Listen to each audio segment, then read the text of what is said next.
হযরত নূহ আলাইহিস সালাম পাঁচখানা তক্তা নিয়ে আসলেন।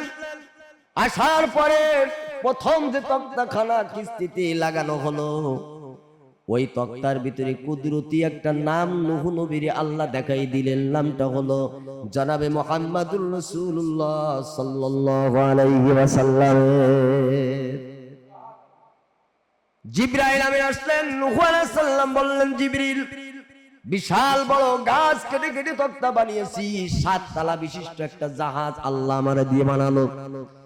সব মানুষগুলা ওর ভিতরে উঠবে, ইমানদার গুলো বাঁচবে। প্রতিটা জীবজন্তু আল্লাহ দুনিয়াতে যা বানিয়েছেন জোড়ায় জোড়ায় আল্লাহ উঠাতে বলেছেন, কিন্তু কোন তক্তা থেকে কুদরতি কোন নাম আজ পর্যন্ত পাই নাই। তবে এই যে পরবর্তী যে 5খান তক্তা ওই লৌহিত সাগরের তলদেশের কাঠ দিয়ে বানানো হলো, এই 5খানা তক্তার প্রথম তক্তা যখন কিস্তির গায়ে লাগানো হলো, একটা নাম পেলাম। ওই নামটা হলো মুহাম্মাদুর রাসূলুল্লাহ। মানুষটার পরিচয় দাও। জিবরাইল আলাইহিস সালাম বললেন, নবী নূহ, ইনাকে আপনি চিনবেন না। এই নবী না হলে আল্লাহ পাক আপনাকে পয়গম্বরি দিত না। ইনি হবেন আখিরি জামানার পয়গম্বর, আমিনার লাল মদিনার দুলাল উম্মতের কান্ডারি জনাবে মুহাম্মাদুর রাসূলুল্লাহ সাল্লাল্লাহু আলাইহি ওয়াসাল্লাম। ইনি হবেন আখিরি জামানার পয়গম্বর মুহাম্মাদুর রাসূলুল্লাহ। সুবহানাল্লাহ বলবেন। দ্বিতীয় নাম্বার তক্তাখানা লাগানো হলো। আল্লাহ পাক ওই তক্তা থেকে একটা নাম সুন্দরভাবে বের করে নূহে দেখাই দিলেন। নূহ আলাইহিস সালাম লক্ষ্য করে দেখে ওই তক্তার গায়ে লেখা হযরত আবু বকর সিদ্দিক রাদিয়াল্লাহু তাআলা আনহু। জিবরিল জানাই দিলেন, ওরে মুমিন নূহ, আপনি এই দ্বিতীয় যে নামটা দেখতেছেন, ইনি হলেন ওই পয়গম্বরের প্রধান খলিফা হিসাবে দুনিয়াতে আল্লাহ তাকে প্রধান খলিফার দায়িত্ব দিবেন। ইনি হবেন হযরত আবু বকর সিদ্দিক রাদিয়াল্লাহু তাআলা আনহু। জোরে বলুন সুবহানাল্লাহ। 3 নাম্বার তক্তা কিস্তিতে লাগানো হলো।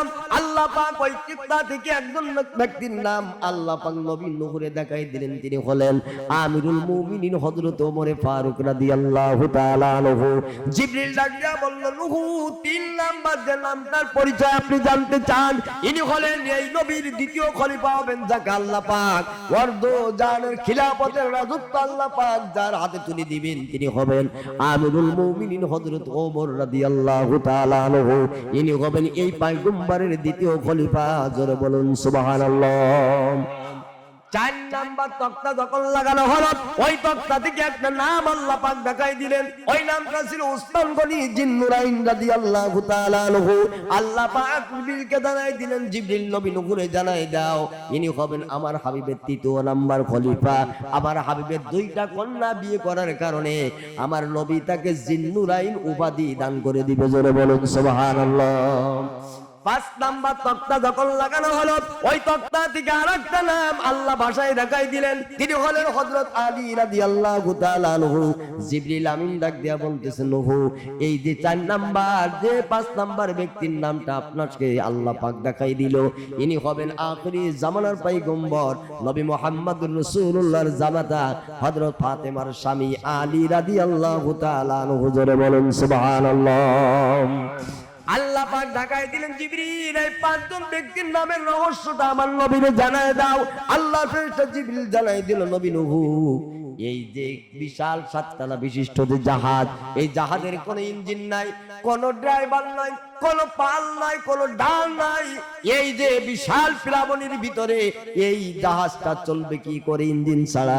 আল্লাহ পাক বলে দিয়েছেন, এই 5 জন নামের বরকতে নবী মুহাম্মদুর রাসূলুল্লাহ সাল্লাল্লাহু আলাইহি ওয়াসাল্লাম এবং তার 4 জন খলিফার বরকতের কারণে বিনা ইঞ্জিনে জাহাজটা যতদিন আল্লাহ চাবে ততদিন চলবে।